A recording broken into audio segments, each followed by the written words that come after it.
అనగనగా ఒక గ్రామం. ఆ గ్రామంలోని ముగ్గురు స్నేహితులు ఉండేవారు. వాళ్ళ పేర్లు రాజు, రమ్య, కీర్తి. వాళ్ళ ముగ్గురు కలిసిమెలిసి ఉండేవారు. ఎక్కడికెళ్ళినా ముగ్గురు కలిసే వెళ్ళేవారు, కలిసి తిరిగేవారు. చక్కగా మాట్లాడుకుంటూ వాళ్ళ సమయాన్ని చాలా సంతోషంగా గడిపేవారు. వాళ్ళ ముగ్గురు అలా మాట్లాడుకుంటూ సరదాగా నడుచుకుంటూ అలా కొంత దూరం వరకు వెళ్ళారు. అక్కడి నుంచి నడుచుకుంటూ వెళ్తూ వాళ్ళు వాళ్ళ ఊరి చివర ఉన్న కోట దగ్గరకు చేరారు.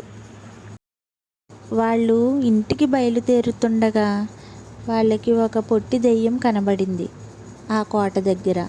అప్పుడు వాళ్ళు ఆ దెయ్యాన్ని చూసి చాలా భయపడిపోయారు. అక్కడే నుంచొని ఉండిపోయారు.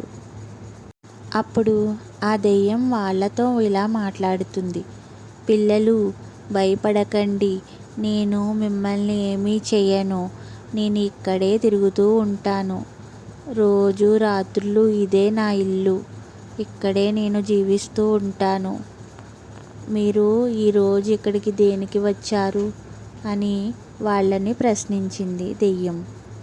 అప్పుడు వాళ్ళ ముగ్గురు దెయ్యంతో ఇలా మాట్లాడుతున్నారు.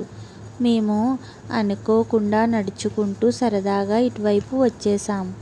అయినా నువ్వు దెయ్యానివి కదా, మా గ్రామంలో ఎందుకు తిరుగుతున్నావు?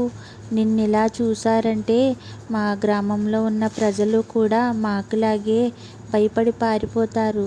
నువ్వు ఎందుకు ఇక్కడ తిరుగుతున్నావు అని అడిగారు వాళ్ళ ముగ్గురు.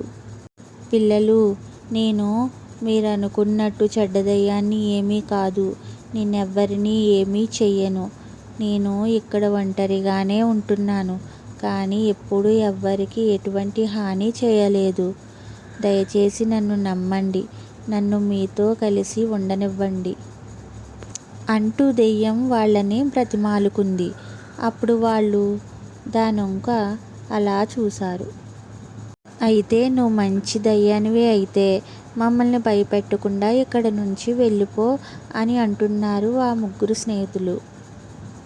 సరే అంటూ ఆ పొట్టి దెయ్యం అక్కడ నుంచి వెళ్ళిపోయింది.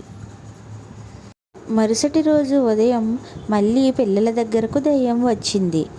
నన్ను మీతో ఆడనివ్వండి, నేను మిమ్మల్ని ఏమీ చెయ్యను అని వాళ్ళతో సరదాగా చెప్తుంది. సరే అంటూ ఆ పిల్లలు ఆ దెయ్యంతో సరదాగా నవ్వుతూ గెంతుతూ చాలాసేపు ఆడుకున్నారు.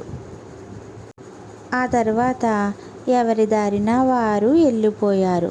ఇది మంచి పొట్టి దెయ్యము కథ.